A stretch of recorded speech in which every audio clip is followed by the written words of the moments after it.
महाराष्ट्राचे उपमुख्यमंत्री अजितदादा पवार यांनी जिल्हाधिकारी कार्यालयात कोल्हापूर जिल्ह्यातील विविध विषयांसंदर्भात व्यापक आढावा बैठक घेतली। या बैठकीत त्यांनी श्री करवीर निवासिनी महालक्ष्मी अंबाबाई देवस्थान व परिसर विकास आराखडा, श्री क्षेत्र ज्योतिबा मंदिर परिसर विकास आराखडा, कोल्हापूर इंटरनॅशनल कन्व्हेन्शन सेंटर, युनेस्कोने जाहीर केलेल्या जागतिक वारसा स्थळांच्या यादीत पन्हाळगडाचा झालेला समावेश अशा विविध विकास प्रकल्पांचा आढावा घेतला। त्याचबरोबर कोल्हापूरकरांच्या जिव्हाळ्याचा विषय असलेल्या IT पार्कसाठी शेंडा पार्क येथील जमीन वाटपासंदर्भात विस्तृत चर्चा झाली।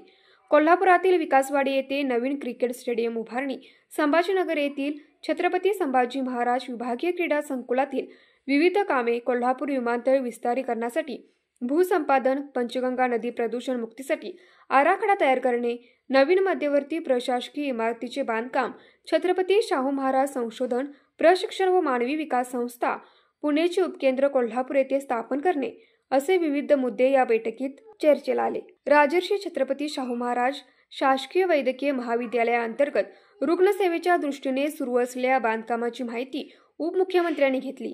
कसबा पावडा येथील राजर्षी छत्रपती शाहू महाराज जन्मस्थळ विकास आराखड्याचा आढावा अजितदादा पवार यांनी घेतला। शिवशस्त्र शौर्यगाथा वाघनख आंतरराष्ट्रीय शस्त्र प्रदर्शन कोल्हापुरात भरवण्यासंदर्भात त्यांनी सूचना केल्या।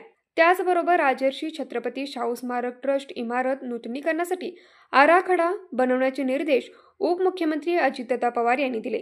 या बैठकीला वैद्यकीय शिक्षण मंत्री हसन मुश्रीफ, खासदार धैर्यशील माने, आमदार राजेंद्र पाटील येड्रावकर, आमदार अमल महाडिक, चंद्रदीप नरके, राहुल आवाडे, माजी आमदार राजेश पाटील, जिल्हाधिकारी अमोल येडगे, कोल्हापूर महानगरपालिकेचे आयुक्त तथा प्रशासक के मंजुलक्ष्मी, इचलकरंजी महानगरपालिकेचे आयुक्त पल्लवी पाटील, जिल्हा परिषदेचे मुख्य कार्यकारी अधिकारी कार्तिकेन यस, जिल्हा पोलीस प्रमुख योगेश कुमार गुप्ता यांच्यासह विविध विभागाचे अधिकारी उपस्थित होते।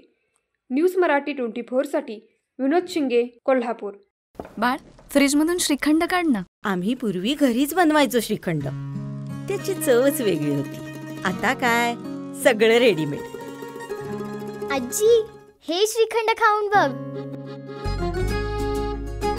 आज तुझ्या आईनं घरीच बनवलं की काय? हे आहे गोकुळचं श्रीखंड, अगदी जिभेवर रेंगाळणार। जिभेवरच नाही तर मनावरही रेंगाळणार। गोकुळ श्रीखंड, मनावर रेंगाळणार।